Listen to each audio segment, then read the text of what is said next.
Assalamualaikum warahmatullahi wabarakatuh. Perkenalkan, nama saya Rael Fiona, NPM A1L01870. Saya merupakan salah satu mahasiswi Universitas Bengkulu, Fakultas Keguruan dan Ilmu Pendidikan, Prodi Bimbingan dan Konseling, semester 6A. Jadi kesempatan kali ini saya akan menjelaskan tentang dasar-dasar struktur organisasi. Untuk lebih lanjutnya, saya sudah menyiapkan penjelasan, mari kita simak.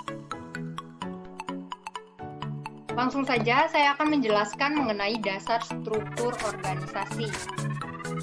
Dasar struktur organisasi, yang pertama kita harus mengerti apa itu struktur organisasi. Jadi, struktur organisasi adalah bagian pekerjaan yang mana sudah dibagi-bagi dan dikelompokkan serta dikoordinasikan secara formal. Dalam struktur ada hierarki, kewenangan, dan alur penyampaian informasi. Ada juga tujuan dari pengorganisasian ini. Yang pertama yaitu membagi pekerjaan yang dikerjakan menjadi tugas departemen yang spesifik, di mana nantinya kita sudah membagi-bagikan apa saja tugas-tugas yang spesifik kepada beberapa anggota dari organisasi ini. Dan yang kedua, koordinasi tugas organisasi yang berbeda-beda. Seperti yang sudah saya jelaskan tadi, nanti ada beberapa tugas yang sudah dibagikan dan akan dipegang oleh pihak-pihak atau dari anggota kelompok tersebut. Dan yang ketiga yaitu mengelompokkan pekerjaan menjadi satu unit. Dan yang keempat, membangun hubungan di antara individu, kelompok, dan departemen. Yang kelima, untuk membangun garis wewenang yang formal. Yang keenam, alokasi dan deploy sumber daya organisasional. Desain organisasi merupakan proses mana melibatkan keputusan tentang 6 komponen penting. Yang pertama yaitu komponen spesialisasi pekerjaan, merupakan suatu sejauh mana tugas-tugas dalam organisasi dibagi ke dalam beberapa pekerjaan tersendiri. Yang kedua, departementalisasi adalah dasar yang dipakai untuk mengelompokkan pekerjaan secara bersama-sama. Departementalisasi ini dikelompokkan menjadi 5 tipe. Untuk tipe yang pertama yaitu fungsional, di mana tipe ini mengelompokkan pekerjaan berdasarkan fungsi yang dilakukan. Yang kedua yaitu produk, mengelompokkan oleh lini produk. Dan yang ketiga, geografikal. Tipe ini mengelompokkan berdasarkan wilayah geografis, misalnya cabang perusahaan yang berada di Jawa Timur dan Jawa Barat. Yang keempat yaitu proses.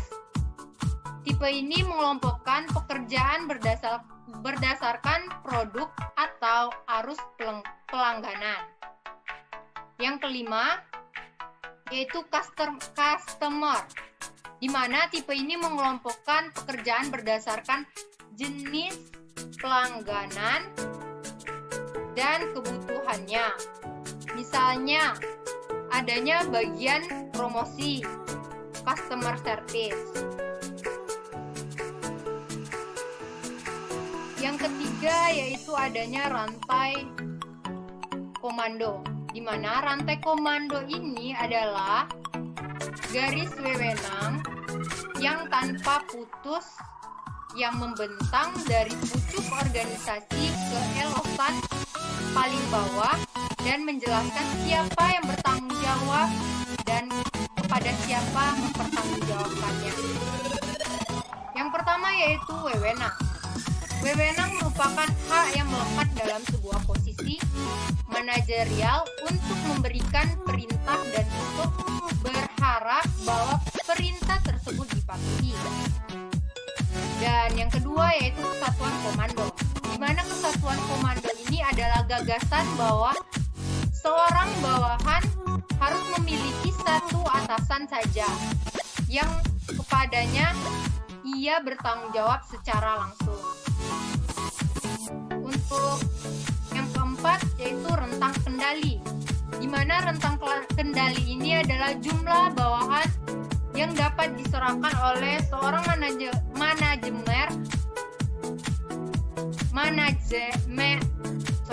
manajer secara efisien dan efektif. Rentang kendali dipengaruhi oleh beberapa hal. Yang pertama yaitu keahlian dan kemampuan manajer. Yang kedua, karakteristik karyawan. Ketiga, karakteristik pekerja yang dipekerjakan. Yang keempat, keserupaan tugas. Yang kelima, kerumitan tugas. Yang keenam, kedekatan fisik dengan bawahan. Dan yang ketujuh yaitu standarisasi tugas itu sendiri. Untuk yang kelima yaitu ada sentralisasi. Sentralisasi ini adalah sejauh mana tingkatan pengambilan keputusan terkonsentrasi pada satu titik di dalam organisasi. Pengorganisasian di mana manajer puncak membuat suatu keputusan dan karyawan level rendah hanya menunaikan tugas yang diberikan. Dan yang keenam yaitu formalization. Formalization ini merupakan tingkat di mana pekerja dalam organisasi distandarisasi dan kadar di mana perilaku diarahkan oleh peraturan dan prosedur. Nah, untuk selanjutnya yaitu desain organisasi. Desain organisasi ini dibagi menjadi beberapa. Untuk desain yang pertama yaitu desain organisasi tradisional, di mana struktur simpel, departementalisasi rendah, rentang pengendalian yang luas, wewenang tersentralisasi pada satu orang, sedikit formalisasi, dan struktur fungsional. Departementalisasinya berdasarkan oleh fungsi yang ada pada desain organisasi tersebut. Dan struktur divisional atau terdiri dari unit atau divisi yang terpisah dengan otonomi terbatas di bawah koordinasi yang dikendalikan oleh perusahaan induk. Dan desain yang kedua yaitu desain organisasi kontemporer, di mana strukturnya ini adalah tim. Seluruh organisasi dibuat bekerja secara kelompok atau mengatur sendiri dengan memberikan wewenang pekerjaan atau pemberdayaan pekerja. Strukturnya matriks dan proyek. A. Pakar dari berbagai departemen fungsional bekerja sama dalam proyek yang dipimpin oleh seorang manajer proyek. Dan yang B itu rantai komando ganda, memiliki dua manajer yang pertama manajer bidang fungsional dan yang kedua yaitu proyek. Dan untuk organisasinya itu organisasi tanpa batas. A. Desainnya organisasi fleksibel dan tidak terstruktur yang berniat memupus batas eksternal atau organisasi dengan pelanggan dan pemasok. Dan yang B, menghilangkan batasan internal atau horizontal, yang mana berarti menghapuskan rantai komando, memberi rentang kontrol yang tidak terbatas, menggunakan penugasan tim daripada departemen. Dan yang C, menghilangkan batasan eksternal, di mana merupakan menggunakan organisasi maya, jaringan, dan struktur organisasi modular atau modular agar lebih dekat dengan pemegang saham. Lanjut pada materi tantangan desain dalam organisasi masa kini. Adapun tantangannya yang pertama itu menjaga agar pekerja saling berhubung. Biasanya dalam organisasi ini banyak beberapa masalah atau tantangan yang akan timbul dan muncul beberapa konflik seperti hubungan antara pekerja ini buruk atau tidak baik. Dan tantangan yang kedua, membangun organisasi pembelajar. Dan yang ketiga, mengelola permasalahan struktur global. Itulah tantangan dari desain organisasi masa kini. Nah, mungkin masih banyak yang bertanya-tanya, apa sih organisasi pembelajar? Jadi di sini organisasi pembelajar adalah organisasi yang telah mengembangkan kapasitas untuk seluruh kontinu belajar, beradaptasi dan berubah hingga karya menerapkan pengetahuan manajemen mereka.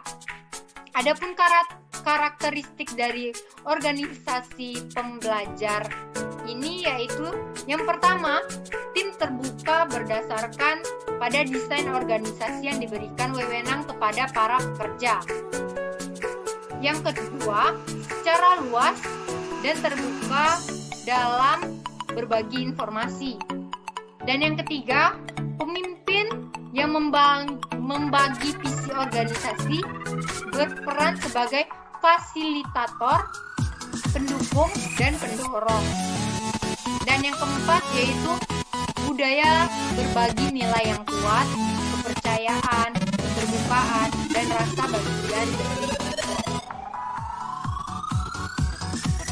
Jadi itulah tadi informasi yang sudah saya berikan. Semoga bermanfaat untuk kita semua. Saya akhiri. Wassalamualaikum warahmatullahi wabarakatuh.